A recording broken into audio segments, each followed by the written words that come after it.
Hello বন্ধুরা, দেখুন এটি সম্পূর্ণ সিপি সেগুন কাঠ দিয়ে তৈরি করেছি। দেখুন কাঠের কোয়ালিটি এবং দেখুন এটা কতটা শাইনিং এবং কতটা গোলজি।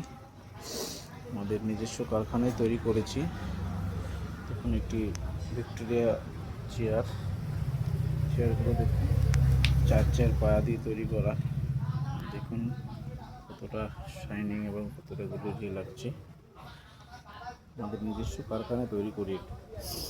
আমরা কেনা বা কলকাতার মাল বা গোবরডাঙ্গা মাল ইউজ করি না আমরা। দেখুন আমাদের যা হয় নিজস্ব কারখানায় তৈরি করি, যেন আমাদের একটু কস্টিং বেশি পড়ে, কিন্তু জিনিসগুলো খুব ভালো হয় কাস্টমার সাথে।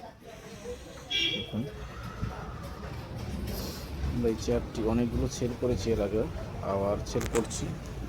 দেখুন তার সঙ্গে আরেকটা ড্রেসিং টেবিল নিয়ে এসেছি। দেখুন এই যে ড্রেসিং টেবিল, দেখুন আমাদের বানানো মালগুলো দেখুন, এই যে কোয়ালিটিগুলো দেখুন এবং আমাদের যে কতটা চওড়া এবং কাঠগুলো কি ইউজ করছি দেখুন। দেখুন প্লাই দেখুন 100% রেড কোর প্লাই, কোনো ফাঁকা বা কোনো নেই। দেখুন পুরো রেড কোর